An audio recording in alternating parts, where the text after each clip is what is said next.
Yon, ari na nga ang masasabi ko. Isang magandang araw sa ating lahat, mga kusinero, mga kusinera, mga kalutaw. Abay ngayong araw na rin ako'y magluluto ng chicken skin bupes. Aba ay kung kayo hindi pa rin nakakatikim na rin, ay subukan din yung magluto. Ay ganarilaan naman ako kung magluto ng ganaring chicken skin bupes. Yung balat ay aking hahalbusan muna. Hahalbusan ko ng mga kalahating oras aba. Ay tapos aking gagayatin niya ng pinaw. Ako na may mga katulong din ng magagayat. Ariga naman mga kaluto, ang pinagkuhanan ko na rin ay yung kal na manok.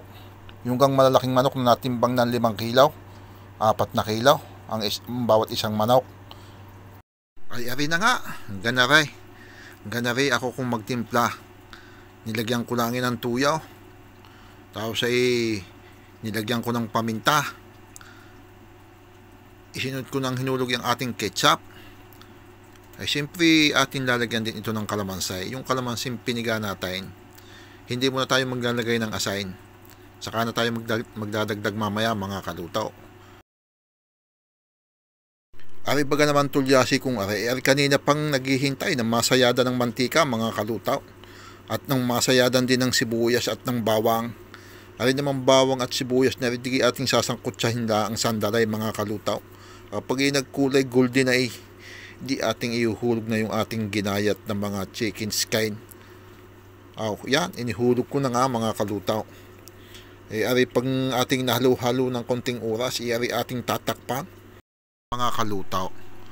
Ay bago natin takpan ari ating uhulugan muna natin ang silin labuyaw. Yan, ay may isang dakot ang aking inihulog din ng silin labuyaw mga kalutaw. Ang sabi ng iba'y pag natikmat at sobrang dami ng silay, ang sabi ng iba'y, ay ergi ipapakain pat ipapalamong pa ay kung ganarin kanghang mga kalutaw. Ay siya ganarin na laang mga kalutaw. Ari na lang ang masasabi ko. Kapag baga aring bidyong aray ay napanood niya, ay di siyempre huwag niyong kakalimutang ilike aring bidyong aray at huwag din niyong kalimutang i-share at lalo na huwag niyong kakalimutang mag-comment para malaman natin kung taga saan baga kaya at kung saan baga nakaabot aring bidyong aray. Ay siya ay di maraming salamat sa inyong panunood at sana isuportahan pa ninyo ang aking mga susunod pang gagawing video. Ay siya tayo ay kumain na mga kalutaw at oras na ng pagkain. Yan, okay na.